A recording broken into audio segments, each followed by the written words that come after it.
కావలి క్రీస్తు సంఘం మీకు అందరికీ వందనాలు చెప్పమని నాతో చెప్పింది. మీ అందరికీ మరి ఒకసారి వందనాలు చెల్లిస్తూ ఉన్నాం. క్రీస్తు సంఘం పక్షంగా పంపబడి ఈ మధ్య మాట్లాడడానికి దేవుడు నాకు ఇచ్చినటువంటి అవకాశం బట్టి దేవునికి స్తోత్రాలు చెల్లిస్తూ దినమందు మనం కొద్ది నిమిషాలు దేవుని గ్రంథం నుంచి ఉద్దేశాలను తెలుసుకుందాం. పరిశుద్ధ గ్రంథంలో దేవుడు అనే భావం మానవ హృదయాల్లో ప్రథమ స్థానం. అది మానవ హృదయంలో ప్రథమ స్థానం వహించాలి దేవుడు అని దేవుడు కోరుకున్నవాడు. దాని కొరకు ఆయన ఏం చేశాడో గ్రంథంలో మనకు తేటపరిచాడు. ఎఫెసీయులకు రాసిన పత్రిక 1వ అధ్యాయం 3వ వచనం నుండి, మన ప్రభువైన యేసుక్రీస్తు యొక్క తండ్రియగు దేవుడు స్తుతింపబడును గాక. ఆయన క్రీస్తునందు పరలోక విషయములలో ఆత్మ సంబంధమైన ప్రతి ఆశీర్వాదమును మనకు అనుగ్రహించెను.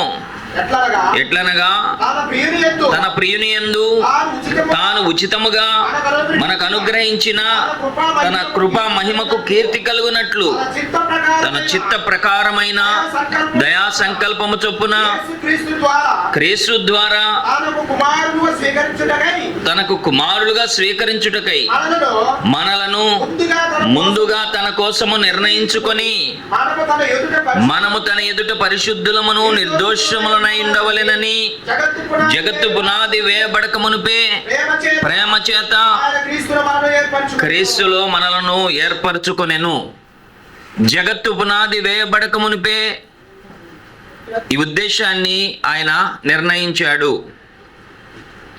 జగత్తుకు పునాది లేదు, భూమి ఆకాశములు లేవు, ఎలాంటి సృష్టి లేని కాలమందు దేవుడు నిత్యత్వంలో మనల్ని గూర్చినటువంటి నిర్ణయాన్ని కలిగి ఉన్నాడు. దేవుడు అంటే ఆయన ఎలాగున్నాడు అని అంటే, నిత్యత్వంలో నిలబడి సృష్టి లేని కాలమందు పితరుల యుగాన్ని దాటి ధర్మశాస్త్ర కాలాన్ని దాటి క్రీస్తులో ఉన్నటువంటి క్రైస్తవులను చూశాడు. ఆయన దేవుడు. దేవుడు అంటే ఆయన. ఇలాంటి సృష్టి లేని కాలమందే క్రీస్తు సంఘాన్ని చూసినటువంటి వాడు దేవుడు. వీళ్ళు క్రీస్తులో ఉండాలి అని నిర్ణయించినటువంటి దేవుడు సృష్టిని ప్రారంభించి సృష్టిలో మానవ జాతికి కావలసినటువంటి ప్రతి అవసరతను తీర్చడానికి కావలసినటువంటి ప్రతి ఈవిని అనుగ్రహించి అద్భుతమైనటువంటి సృష్టిని నిర్మించి అద్భుతంగా తన యొక్క ప్రణాళికను భూమి మీద విస్తరింపజేసిన దేవుడు అని గ్రంథం మనకు నేర్పిస్తుంది. దీని కొరకు దేవుడు ముందుగానే ఏర్పాట్లు చేసి పెట్టాడు. అప్పటికప్పుడు చేసినటువంటి నిర్ణయం కాదు, అప్పటికప్పుడు తీసుకున్నటువంటి ఏర్పాట్లు కాదు. సృష్టి పూర్వమే దేవుడు ఈ కార్యక్రమాలను సంకల్పించి నిర్ణయించి వాటిని స్థిరపరిచి సృష్టి ప్రారంభించి అందులో తన నిర్ణయాన్ని విస్తరింపజేశాడు దేవుడు అని గ్రంథం మనకు తెలియజేస్తుంది. దీని కొరకు ఆయన ఏం చేశాడంటే, మొట్టమొదటిగా ప్రభు అయిన క్రీస్తును జగత్తు పునాది వేయబడక మునిపే నియమించి ఉంచాడు అని గ్రంథం తెలియజేసింది.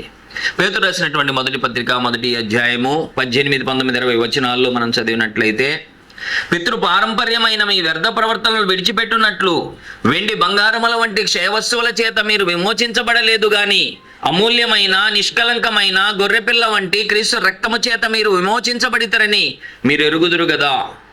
ఆయన జగత్తు పునాది వేయబడక మునిపే నియమింపబడెను. ఆయన జగత్తు పునాది వేయబడక మునిపే నియమించబడినటువంటి వాడు. ప్రభు అయిన క్రీస్తును జగత్తు పునాది వేయబడక మునిపే నియమించి ఆయన ద్వారా పాప క్షమాపణ కొరకు, మానవ జాతి పాపాన్ని పరిహరించడం కొరకు దేవుడు నిర్ణయాన్ని చేశాడు. సృష్టి లేకమునిపే దేవుడు క్రీస్తునందున్నటువంటి క్రైస్తవులను చూశాడు. సృష్టి లేకమునిపే దేవుడు మొట్టమొదటిగా క్రీస్తును నియమించి ఉంచాడు. మానవ జాతి పాపము కొరకు ఆయనను నియామకం చేశాడు. అపాయింట్మెంట్. అది దేవుని చేత నియమించబడినటువంటి వాడు ప్రభు అయిన క్రీస్తు. సొంతగా లోకానికి వచ్చిన వాడు కాదు. సొంత బోధన చేసినటువంటి వాడు కాదు, తండ్రి చేత పంపబడినటువంటి వాడు, తండ్రి చేత పంపబడినటువంటి క్రీస్తు. యోహాను సువార్త 17వ అధ్యాయం 3వ వచనంలో, యోహాను సువార్త 17వ అధ్యాయం 3వ వచనంలో, అద్వితీయ సత్య దేవుడివైన నిన్ను, నీవు పంపిన క్రీస్తును ఎరుగుటే నిత్య జీవము. అద్వితీయుడు సత్య దేవుడు ఆయన పంపిన క్రీస్తు. వారి ఇరువురిని గురించి తెలుసుకున్నట్లయితే నిత్య ద్వారం కనపడుతుంది, నిత్య మార్గానికి దారి కనబడుతుంది అని గ్రంథం మనకు తెలియజేస్తుంది. జగత్తు పునాది వేయబడక మునిపే క్రీస్తును నియమించిన దేవుడు, జగత్తు పునాది వేయబడక మునిపే క్రైస్తవులను చూసినటువంటి దేవుడు, జగత్తు పునాది వేయబడక మునిపే మనం చదువుతున్నటువంటి పరిశుద్ధ గ్రంథాన్ని జగత్తు పునాది వేయబడక మునిపే నియమించి ఉంచాడు. తన లోకమందు నిత్యత్వంలో దేవుడు ఈ గ్రంథాన్ని ఆవిష్కరించాడు అని గ్రంథం తెలియజేస్తుంది. కొరింథీయులకు రాసినటువంటి పత్రిక, మొదటి పత్రిక 2వ అధ్యాయము 7వ వచనంలో ఈ మాట వ్రాయబడి ఉంది. దేవుని జ్ఞానము మర్మమైనట్టు బోధించుచున్నాము. ఈ జ్ఞానము మరుగై ఉండెను జగదుత్పత్తికి ముందుగానే. ఎప్పుడు ఇది ఏర్పాటు చేయబడిందంటే జగదుత్పత్తికి ముందుగానే ఏర్పాటు చేయబడినటువంటి గ్రంథం. జగదుత్పత్తికి ముందుగానే దేవుడు ఈ గ్రంథాన్ని ఆవిష్కరించాడు, తన జ్ఞానాన్ని ఈ గ్రంథమందు దాచాడు. కనుక దేవుడి కార్యాలన్నీ కూడా ఎలాంటి సృష్టి లేని కాలమందే ముందుగా నిర్ణయించి మన కొరకు దాచాడు.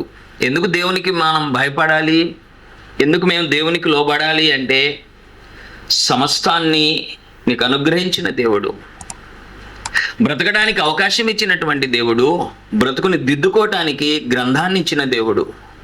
కాబట్టి జీవితాన్ని జాగ్రత్తగా కొనసాగించడానికి దేవుడు ఇట్టి కార్యాలను మన కొరకు సిద్ధపరిచాడు. ఆయన్ని దేవునిగా గుర్తించడానికి ప్రయత్నం జరగాలి అని దేవుడు కోరుకుంటున్నాడు. ఈనాడు దేవుడంటే ఎరగనటువంటి మనుషులు, దేవుడనే భావం తెలియనటువంటి వారు ఆరాధన చేస్తున్నారు లోకంలో. గ్రంథం తేటగా మనకు దేవుడు ఎవరో తెలియజేస్తుంది. ఈ దేవుడు తనలో తాను నిర్ణయించుకున్నవాడు. ఏం చేయాలి అని ఒకరిని సలహా అడిగినటువంటి పరిస్థితి లేదు. ఆయనకు సలహా చెప్పగలిగినటువంటి వారెవరూ లేరు. తనలో తాను నిర్ణయించుకున్నవాడు దేవుడు అని మనం జ్ఞాపకం చేసుకుంటున్నాం. చూద్దాం దానియేలు గ్రంథంలో 4:34 చదివేద్దాం.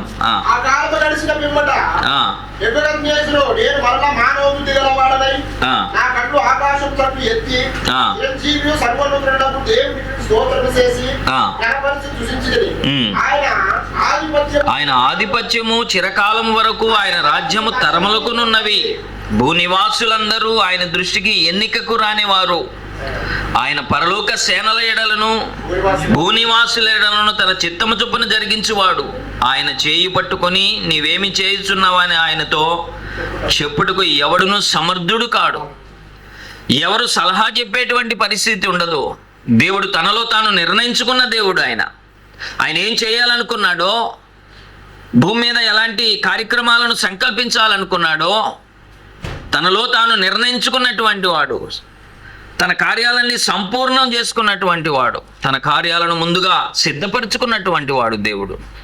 అప్పటికప్పుడే మనుషులు నిర్మించి అప్పటికప్పుడే తన కార్యాలను ముందు కొనసాగించినటువంటి పరిస్థితి లేదు. ముందుగానే వాటిని నిర్ణయించుకొని స్థిరపరచుకొని భూమిని కలిగించి మానవ జాతిని అందులో ఉత్పన్నం చేసి అక్కడి నుంచి వారి జీవిత విధానాన్ని స్థిరపరిచి ఉద్దేశాలను తన యొక్క మనసును బహిర్గతం చేసినటువంటి దేవుడు అని మనం జ్ఞాపకం చేసుకుంటున్నాం. సమస్తాన్ని ముందుగానే స్థిరపరిచిన దేవుడు ఆయన.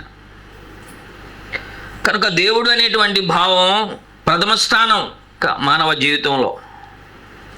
సమస్తాన్ని కలుగు చేసినటువంటి దేవుడు, సమస్త ఉద్దేశాలను భూమి మీద విస్తరించినటువంటి దేవుడు, తనలో తాను నిర్ణయించుకున్నటువంటి దేవుడు.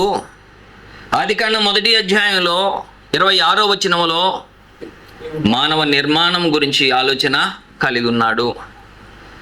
ఎప్పుడైతే తనలో తాను నిర్ణయించుకున్నాడో ఏం చేయాలని ఆయన కోరుకున్నాడో ఈ ఉద్దేశాన్ని గురించి వారితో మాట్లాడాడు. పరలోకమందున్నటువంటి తన వారితో ఆయన ఈ ఉద్దేశాన్ని వెల్లడిపరిచాడు. తనలో తాను నిర్ణయించుకున్న దేవుడు ఉద్దేశాన్ని వారికి తెలియజేశాడు. 1వ అధ్యాయం 26వ వచనంలో మానవ నిర్మాణాన్ని గురించి ఆయన మాట్లాడాడు. దేవుడు మన పోలిక చొప్పున మన స్వరూపమందు నరులను చేయదము.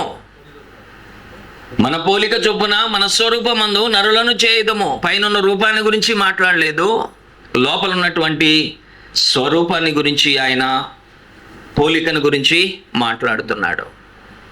లోపల ఉన్నటువంటి స్వరూపం దేవుని స్వరూపం. అది మరణము లేని స్వరూపం, నీతి స్వరూపం. మానవుడు మరణము లేనటువంటి వాడు, మరణము లేని మనిషి. దేహానికి ఎడబాటు ఉందేమో కానీ లోపల ఉన్నటువంటి ఆత్మకు దేహానికి ఎడబాటు కలుగుతుంది. దీన్ని మరణం అని అంటున్నారు. లోపల ఉన్నటువంటి అసలైన వ్యక్తి నిత్యము జీవిస్తున్నాడు. నిత్యము జీవించేటువంటి ఈ వ్యక్తి, అది దేవుని స్వరూపం. లోపల ఉన్నటువంటిది దేవుని స్వరూపం. సృష్టి నిర్మాణం ప్రారంభమైంది, మానవ జాతి భూమి మీద విస్తరించింది. తాను ఏం చేయాలనుకున్నాడో మానవ జాతిని దేవుడు నిర్ణయించి కార్యక్రమాలను కొనసాగించాడు. ఈ కార్యక్రమాల్లో దేవుడు అనేక మంది మనుషులను ఎన్నుకొని వారి ద్వారా తన ప్రణాళికను ముందుకు విస్తరించాడు. దేవుడు ఎలాంటి స్థితిని కలిగాడు అంటే, నేనే దేవుడిని అని చెప్పుకునేటువంటి పరిస్థితి వచ్చింది దేవునికి. దేవుని మరిచి మనుషులు తన ఇష్టానుసారమైన జీవితం వైపు పయనిస్తున్నటువంటి కాలంలో నేనున్నాను అని జ్ఞాపకం చేయడానికి జలప్రవాహం భూమి మీద విస్తరించింది. 40 రాత్రింపవళ్ళు విస్తారమైనటువంటి వర్షం భూమి మీద కురిసింది. ఆదాము ఆజ్ఞ అతిక్రమించి జారిపోయినప్పుడు క్రీస్తు యొక్క ప్రయాణం భూమి మీదకు స్థిరపడింది. లేకపోతే క్రీస్తు ప్రభు స్టాండ్ బైగా నియమించబడి ఉన్నాడు. జగత్తు పునాది వేయబడక మునిపే క్రీస్తు నియమించిన కారణమేమి అంటే, ఒకవేళ మానవ జాతి పాపములోకి జారినట్లయితే పాప పరిహారం కొరకు నీ ప్రయాణం భూమి మీదకు వెళ్లాల్సిన అవసరం ఉంది అని దేవుడు ముందుగా క్రీస్తును నియమించి పెట్టాడు. ఒకవేళ మానవులు పాపానికి దాసులు కాకపోయినట్లయితే హీఈస్ ద స్టాండ్ బై. ఆయన క్రీస్తు ప్రభు నిలబడి ఉంటాడు అలాగా, అంతే. అయితే ఎప్పుడైతే ఆదాము మొదటి మనుషుడు ఆజ్ఞను అతిక్రమించి పాపములోకి జారాడో, క్రీస్తు ప్రభు యొక్క ప్రయాణం భూమి మీదకు రావాల్సినటువంటి అవసరత కలిగింది. కాలము పరిపూర్ణమైనప్పుడు దేవుడు క్రీస్తును భూమి మీదకు పంపించాడు. ఆయన యందు అద్భుతమైనటువంటి సంకల్పాన్ని ఏర్పాటు చేసి పెట్టాడు.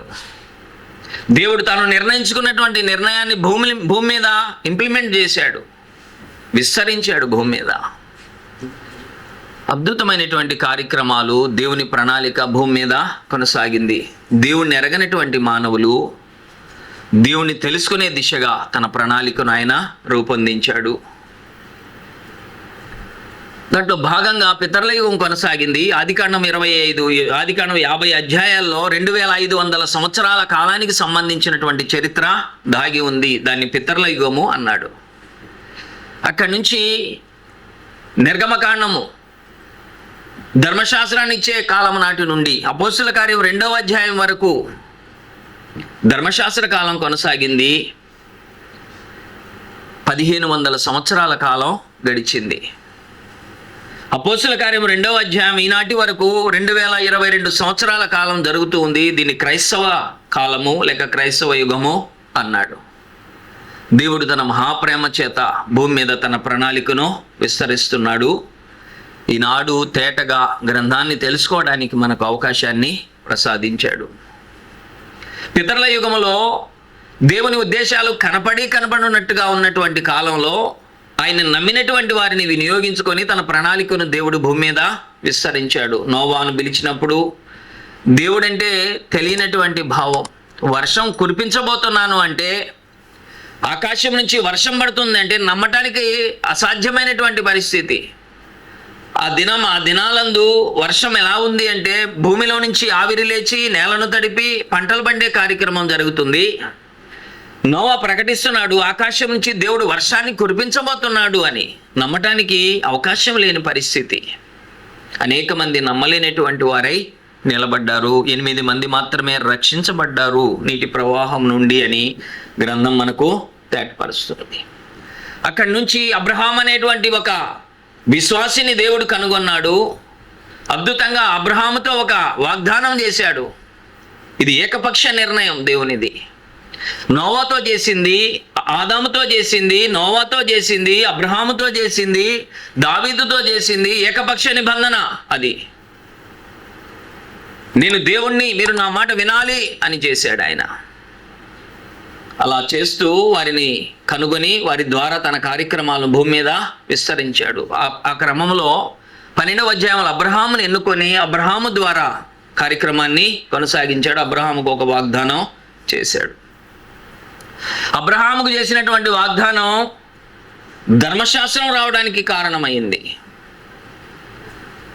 అద్భుతమైనటువంటి తన ఉద్దేశాన్ని, ధర్మశాస్త్ర గ్రంథాన్ని ఇశ్రాయేలు జనాంగానికి దేవుడు అనుగ్రహించాడు.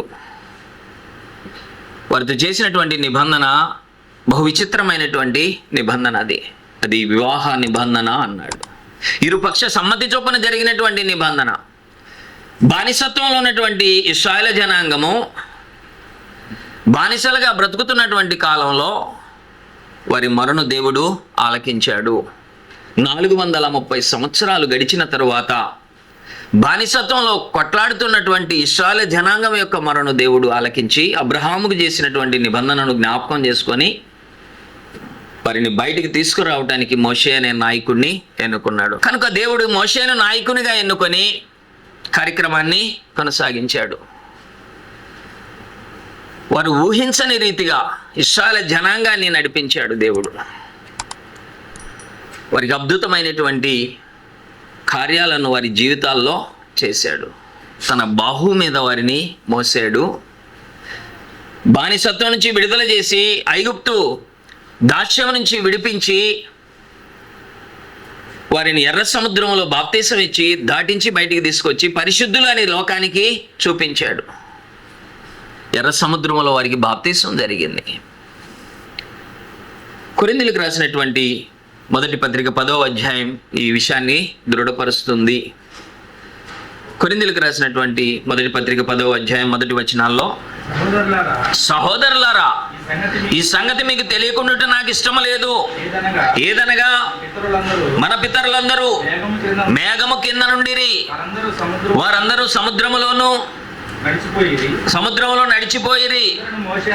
అందరూ మోషేను బట్టి మేఘములోను సముద్రములోను బాప్తిసము పొంది అందరూ ఆత్మ సంబంధమైన ఒకే ఆహారమును భుజించిరి. అందరూ ఆత్మ సంబంధమైన ఒకే పానీయమును పానము చేసిరి. క్రైస్తవ్యం యొక్క ఉనికిని అక్కడక్కడక్కడక్కడ చూపిస్తున్నాడు దేవుడు. క్రైస్తవ్యాన్ని స్థిరపరచడానికి ధర్మశాస్త్రాన్ని నీడగా ఛాయగా వారికి అనుగ్రహించాడు. క్రీస్తు యేసునందు ఆయన చేసినటువంటి నిత్య సంకల్పం, ఆ ప్రణాళికను విస్తరించడానికి దేవుడు మొట్టమొదటిగా మనుషులను ఎన్నుకొని వారిని నడిపిస్తూ నిజస్వరూపాన్ని చూపించడానికి దేవుడు ప్రయత్నం జరిగించాడు. క్రీస్తును నిలబెట్టి క్రైస్తవ్యంలో ఈ నీడ అటుబడింది. ఆ నీడని ఏమన్నాడంటే ధర్మశాస్త్రం అన్నాడు. ఆ నీడను పట్టుకొని మనుషులు ప్రయాణం చేస్తే నిజస్వరూపం క్రీస్తునందు నిలబడింది. మోషేకు తాను చేసినటువంటి నిబంధన యొక్క ఉద్దేశాన్ని తెలియజేస్తూ మందిరాన్ని గురించి ప్రస్తావన చేశాడు నిర్గమకాండంలో. దానికి ముందుగా మనం ఒక మాటను చదువుకుందాం.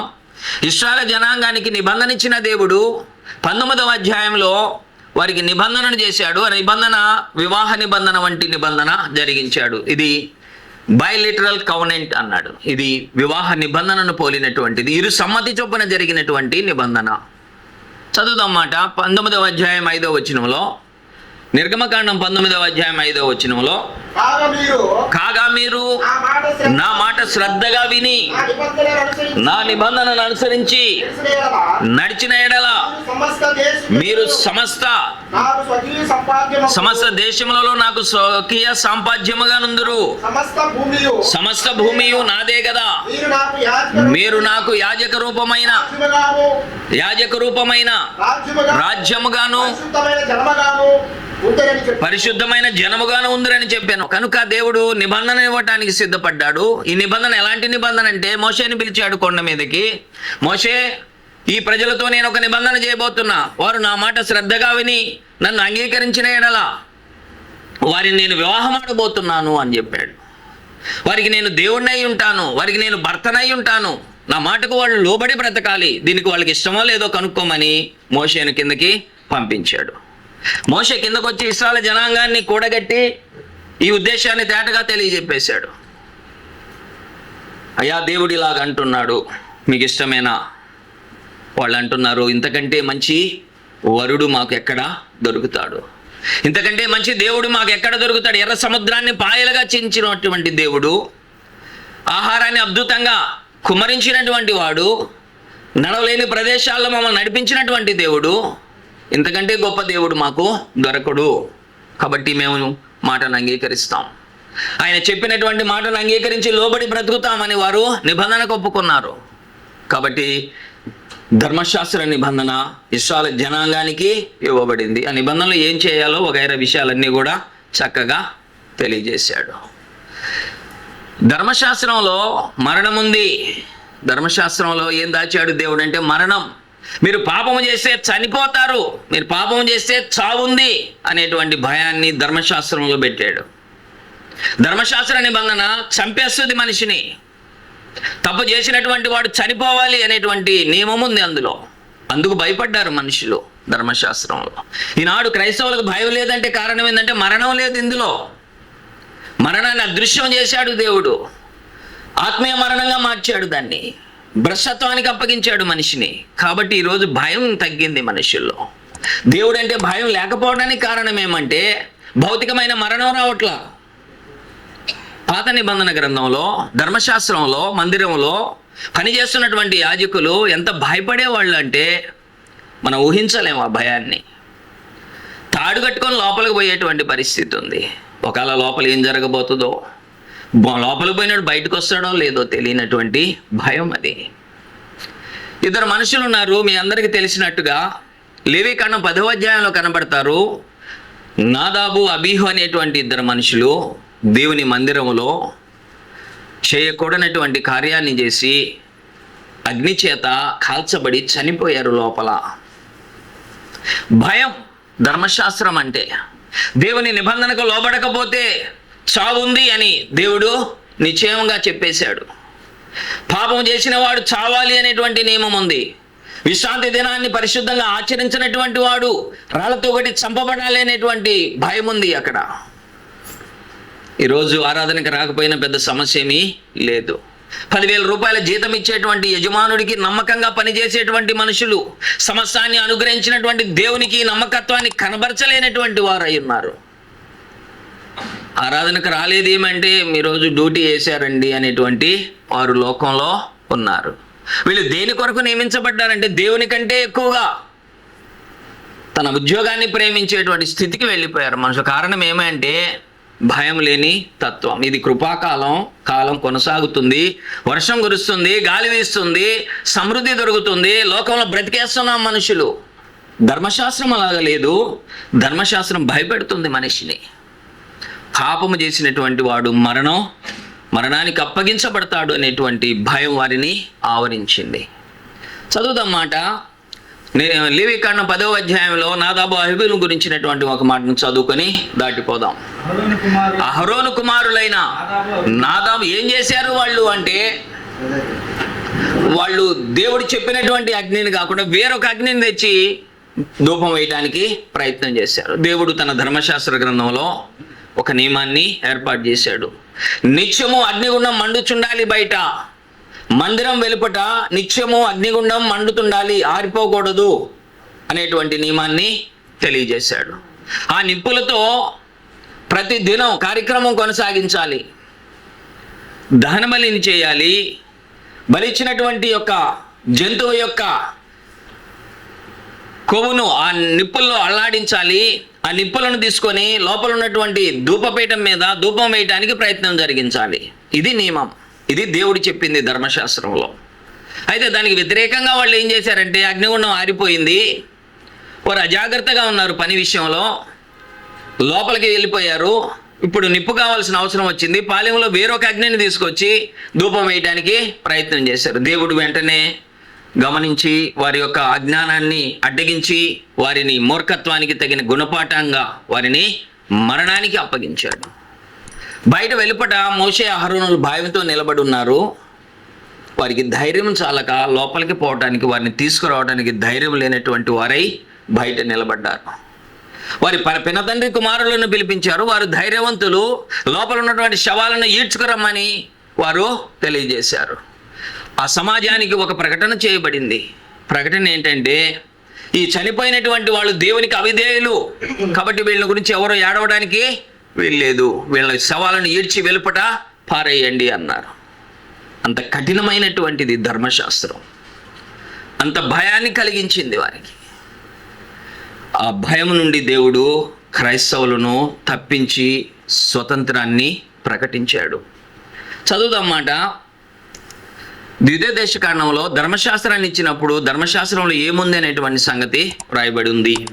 ద్వితీయోపదేశకాండము 30వ అధ్యాయం 19వ వచనంలో, ద్వితీయోపదేశకాండం 30వ అధ్యాయం 19వ వచనంలో ధర్మశాస్త్రాన్ని ఇచ్చినప్పుడు వారితో మాట్లాడాడు.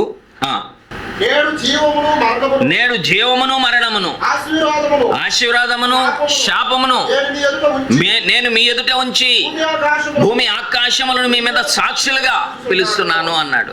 ఈ నిబంధన ఇచ్చే ముందుగా దేవుడు ఏం చేశాడంటే, జీవమును మరణమును, ఆశీర్వాదమును శాపమును వారి ఎదుట ఉంచి నిబంధన చేశాడు. నిబంధనకు సాక్షులుగా భూమి ఆకాశములను పిలిచి నిబంధన చేసుకున్నాడు. మోషే మధ్యవర్తి అయి నిలబడ్డాడు. ఇశ్రాయేలు జనాంగానికి దేవునికి మధ్యవర్తిగా మోషే నిలబడ్డాడు. మోషే మధ్యవర్తిగా నిలబడి ఇశ్రాయేలు జనాంగానికి ధర్మశాస్త్రాన్ని ఇస్తున్నటువంటి కాలంలో దేవుడిచ్చినటువంటి మాట ఏమంటే, జీవముంది, మరణముంది. నా మాట విన్నట్లయితే జీవం, నా మాటను వినకపోతే మరణం. నా మాట విన్నట్టయితే ఆశీర్వాదము, నా మాట వినకపోయినట్లయితే శాపము అని వారికి తెలియజేసి నిబంధననిచ్చి భూమి ఆకాశమును సాక్షులుగా నిలబెట్టాడు. కార్యక్రమం కొనసాగింది. ఇశ్రాయేలు జనాంగం అనేక సార్లు తప్పిపోయారు, మనకు తెలిసినటువంటి సంగతి. తప్పిపోయినప్పుడు వారిని ఎలాంటి హింసలకు గురి చేయబడ్డారో మనము జ్ఞాపకం చేసుకున్నాం. వారు తప్పు చేసినప్పుడు ఎలాగా వారు చనిపోయారు. వారి ప్రయాణం ఆర్భాటంగా కొనసాగింది. వారు అద్భుతమైనటువంటి ఏర్పాట్లతో, స్థిమితపడి, ఆస్తులతో, కావలసినటువంటి ధనముతో వారు సమృద్ధిగా ఐగుప్తు దేశం నుంచి ప్రయాణం కట్టారు. పరిశుద్ధపరచబడ్డారు. దేవునితో సహవాసాన్ని కలిగి ఉన్నారు. మోషే నాయకుడై నడిపిస్తున్నాడు. అద్భుతమైనటువంటి జీవిత విధానం అది. దాంట్లో నిలబడలేనటువంటి వాళ్ళు నాశనానికి అప్పగించబడ్డారు. కాబట్టి ఇలాంటి కార్యక్రమాలు ధర్మశాస్త్ర కాలంలో కొనసాగాయి. దేవుడు వారిని నడిపిస్తూ తీసుకొని వస్తున్నాడు. దురదృష్టకరమైనటువంటి సంగతి ఏమంటే, వారి ప్రయాణం చాలా ఆర్భాటంగా జరిగింది. వారి చివరి పరిస్థితి చాలా అధ్వాన్నంగా కొనసాగింది. క్రైస్తవ జీవితంలో ఇలాంటి ఉద్దేశాలు కనబడుతున్నాయి. మొదట ప్రారంభమైనప్పుడు చాలా అద్భుతమైనటువంటి జీవితంగా ఉంది. పోగా చల్లారిపోయినటువంటి పరిస్థితులు ఏర్పడుతున్నాయి. అలాగున ఇశ్రాయేలు జనాంగం జీవితంలో వారి ప్రయాణం కొనసాగినప్పుడు దేవుడు చెప్పాడు, వారిని లెక్కించమన్నాడు. వారి లెక్క చూస్తే 20 సంవత్సరాల పైబడి 40 సంవత్సరాల లోపు ఉన్నటువంటి తరము వారు 6,03,550 మంది ఉన్నారు. యోధులు, దేవుని సేన. అయితే చివరకు కానాను చేరినటువంటి వారు ఎంతమంది అంటే 2 చేరారు. ఎలాంటి నిష్పత్తి అది! ప్రయాణం కట్టినటువంటి వారు దేవుడు అనుగ్రహిస్తానన్నటువంటి పాలుతేనులు ప్రపంచ దేశాన్ని స్వతంత్రించుకోవాలనేటువంటి ఉత్సాహంతో ప్రయాణాన్ని కట్టారు. అయితే చివరికి అక్కడికి చేరినటువంటి వారు ఎంతమంది అంటే 2, కాలేబు, యెహోషువ అనేటువంటి 2 మాత్రమే ఆ దేశాన్ని చూడగలిగారు. 6,03,048 మంది దారిలో చనిపోయారు. వారి మరణము లెక్క గ్రంథంలో వ్రాయబడి ఉంది. వారి లెక్క ఎవరెవరు ఎక్కడెక్కడ ఎంతమంది చనిపోయారనేటువంటి విషయం గ్రంథంలో దాచబడి ఉంది. ఒక దినమందు వ్యభిచారం చేసినటువంటి వారు 23,000 మంది, 24,000 మంది చనిపోయారు. గ్రంథంలో లెక్క ఉంది.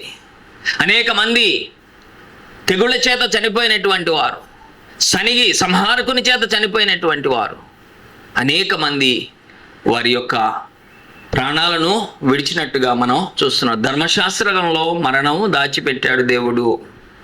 దేవుడు మహా కరుణా సంపన్నుడై క్రైస్తవ లోకానికి అలాంటి భయాన్ని తొలగించి స్వతంత్రాన్ని ప్రకటించాడు క్రీస్తు ద్వారా. క్రీస్తునందు దేవుడు చేసినటువంటి యొక్క సంకల్పంలో అద్భుతమైనటువంటి జీవితానికి వారసుల్ని చేయటానికి ధర్మశాస్త్రానికి మించినటువంటి నిబంధననిచ్చి నిలిచాడు. అది క్రీస్తు యేసునందు చేసిన నిత్య సంకల్పం అని గ్రంథం తెలియజేసింది. ఎఫెసీయులకు రాసిన పత్రికలోనే 3వ అధ్యాయము 8-11 వచనాల్లో ఈ మాట వ్రాయబడి ఉంది. ఇది ఎటర్నల్ ప్లాన్, నిత్య సంకల్పం. ఇది ఒక రోజు, 2 రోజులు, 1 సంవత్సరం, 10 సంవత్సరాలకు పోయేటువంటిది కాదు, మార్చబడేటువంటి నిబంధన కాదు, అద్భుతమైనటువంటి నిబంధన ఇది. చదువుదాం మాట. 3వ అధ్యాయము 8-11 వచనాలు. దేవుడు మన ప్రభు అయిన క్రీస్తు యేసునందు చేసిన నిత్య సంకల్పము చొప్పున పరలోకములో ప్రధానులకు, అధికారులకు తన యొక్క నానా విధమైన జ్ఞానము ఇప్పుడు తెలియబడేవాళ్ళను ఉద్దేశించి శోధింపశక్యము గాని క్రీస్తు ఔశ్వర్యమును అన్ని జనులలో ప్రకటించుటకు అద్భుతమైనటువంటి నిబంధన. అది అద్భుతమైనటువంటి ప్రణాళిక, అద్భుతమైనటువంటి సంకల్పం దేవునిది. ఈనాడు క్రైస్తవులకు అనుగ్రహించబడింది.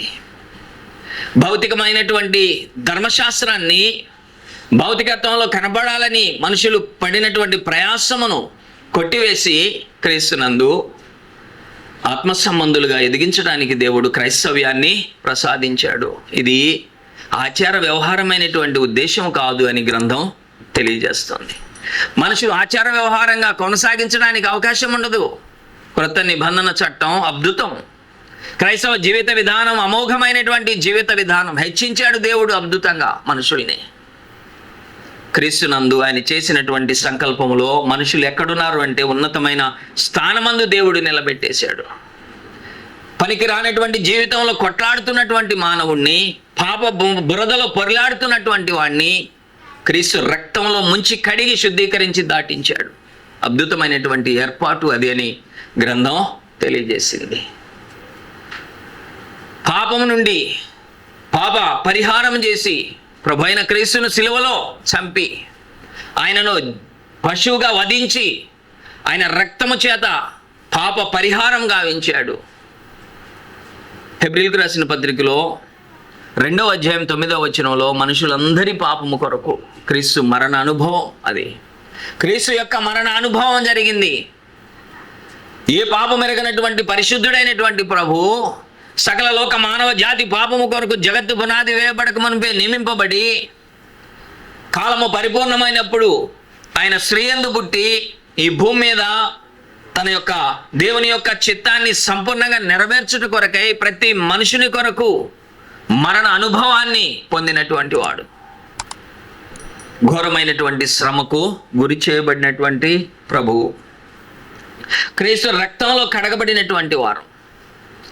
ప్రకటన గ్రంథం 1వ అధ్యాయం 5-6 వచనాల్లో, ప్రకటన గ్రంథం 1వ అధ్యాయం 5-6 వచనాల్లో క్రీస్తు రక్తంలో కడిగి జరిగింది కార్యక్రమం. క్రీస్తు రక్తంలో కడిగితే కానీ పోని పాపం అది. మానవ జాతి చేసినటువంటి పాపం ఎలాంటిది అంటే క్రీస్తు రక్తంలో కడిగితే కానీ అది శుభ్రపడదు. అలాంటి పాపం అది. పరిశుద్ధుని యొక్క రక్తం భూమి మీద ఒలకాలి, భూమి మీద స్రవించింది క్రీస్తు రక్తం.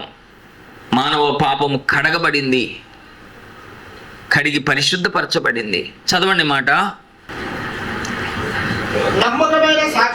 నమ్మకమైన సాక్షియు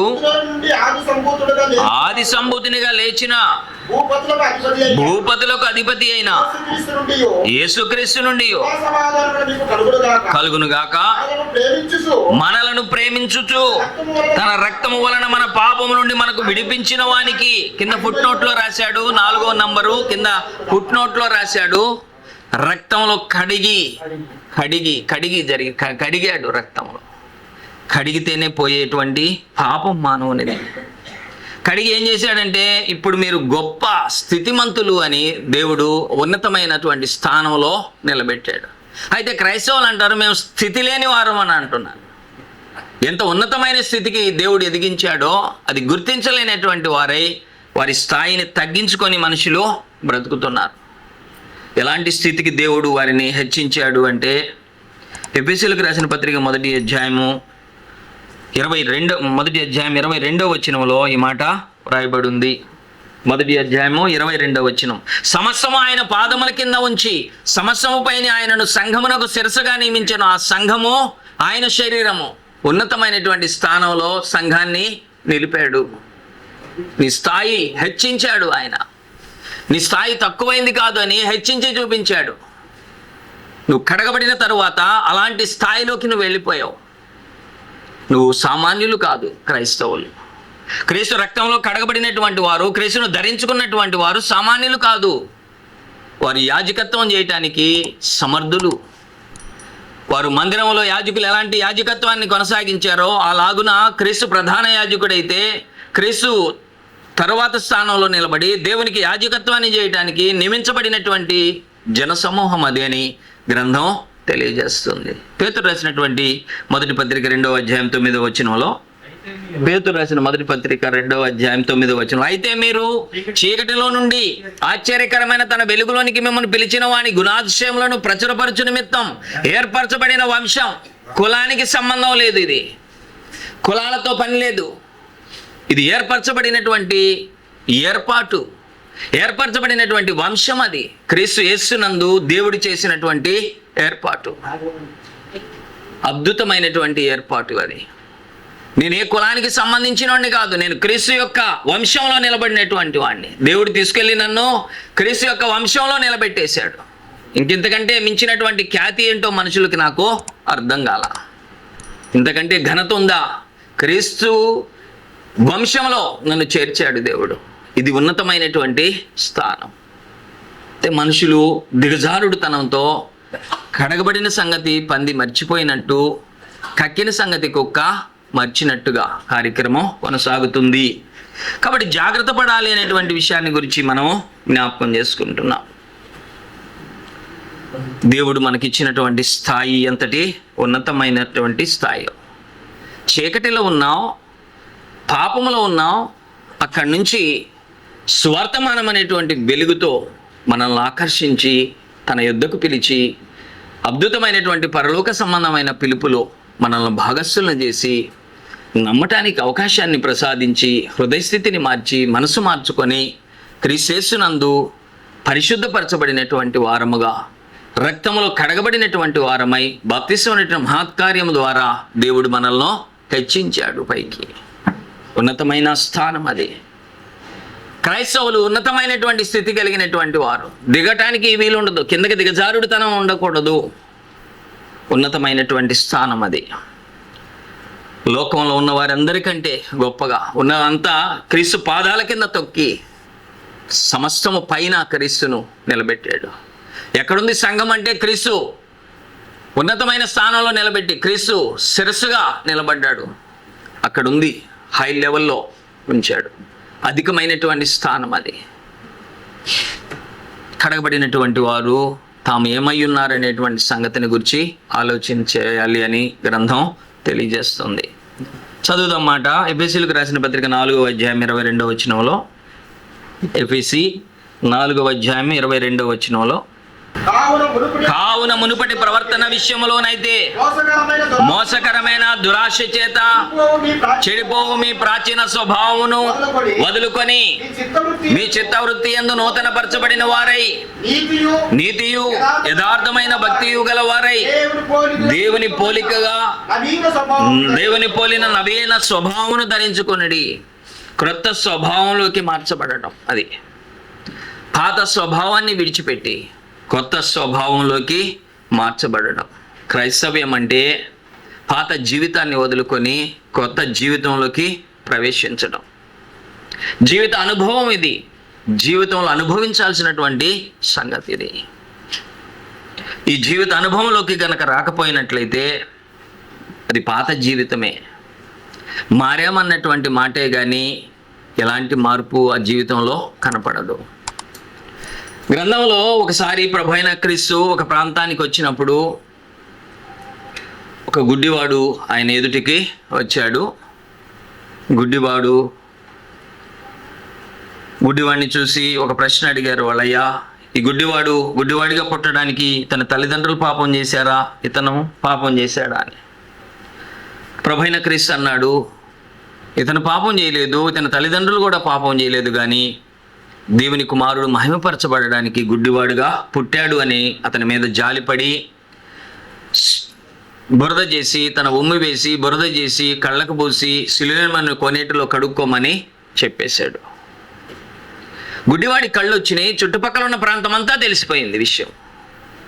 అనేక మంది అనుకున్నారు, గుడ్డివాడు మనతో తిరిగినటువంటి వాడు కదా, మన దగ్గర మనకు కనపడేటువంటి వ్యక్తి కదా, ఇతను కళ్ళు వచ్చినాయి అనేటువంటి విషయం వారందరికీ తెలిసింది. అయితే క్రైస్తవులు బాప్తిసం పొందారన్న సంగతి నాడు ఎవరికి తెలియలా. కారణం ఏమంటే అతని జీవిత విశేషం మారలా. నువ్వు మారావన్న సంగతి నీ భార్యకు తెలియలా, నీ బిడ్డలకు తెలియలా, నీ సంఘంలో ఉన్న వారికి తెలియలా, నీ సమాజానికి తెలియలా. పాత జీవితం ఉంటే ఇలాంటి కార్యక్రమం జరుగుతుంది. ఎప్పుడైతే బాప్తిసం పొందారో భార్య గుర్తిస్తుంది. మొట్టమొదటిగా భార్యకి తెలిసిపోతుంది. వివాహమైనటువంటి వారైతే భార్యకి తెలియాలి. తన బిడ్డలకు తెలుస్తుంది మార్పు, తన సమాజానికి తెలుస్తుంది. పాత జీవితాన్ని వదులుకొని కొత్త జీవితంలోకి ప్రవేశించటం, అది సేమ్ టు సేమ్గా ఉంటే, పాత జీవితమే కొనసాగుతుంటే, మార్పు అనేది కనపడకపోతే ఆ జీవితం వ్యర్థమైనటువంటిది, మార్పు లేనటువంటి పరిస్థితి. కాబట్టి దేవుడు అంతరంగాన్ని చూస్తున్నాడు.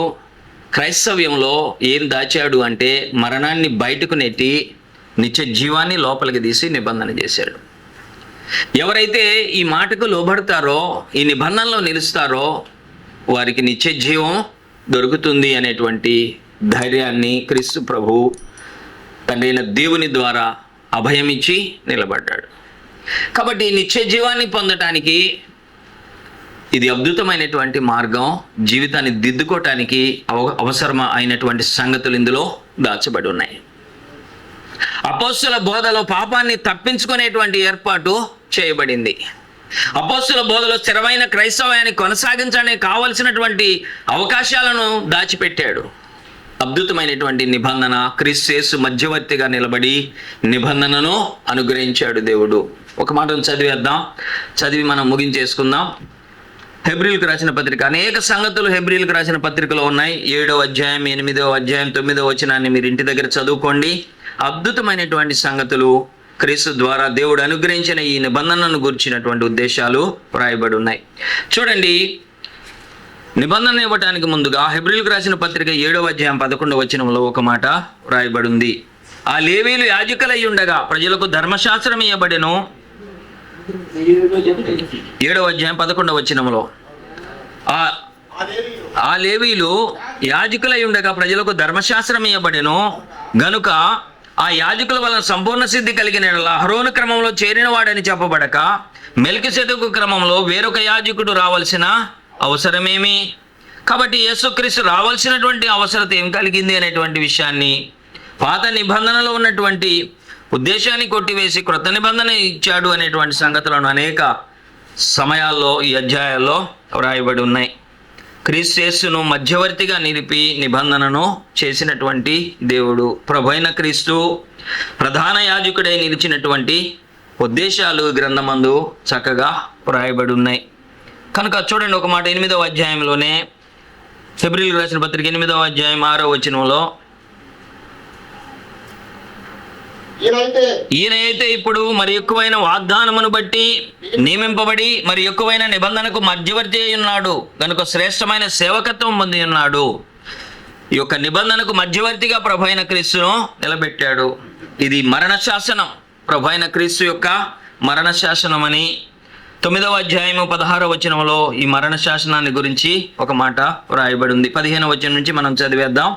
9వ అధ్యాయం 15వ వచనంలో, ఈ హేతువు చేత మొదటి నిబంధన కాలంలో జరిగిన అపరాధము నుండి విమోచనము కలుగుటకై ఆయన మరణము పొందినందున పిలువబడిన వారు నిత్యమైన స్వాస్యమును గుర్చిన వాగ్దానము పొందు నిమిత్తం ఆయన క్రొత్త నిబంధనకు మధ్యవర్తి అయి ఉన్నాడు.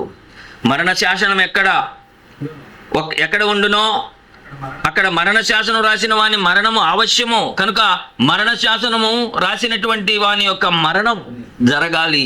నిబంధన అమలు కావాలి అంటే ఆ మరణ శాసనము రాసినటువంటి వాని యొక్క మరణం అవశ్యమైంది.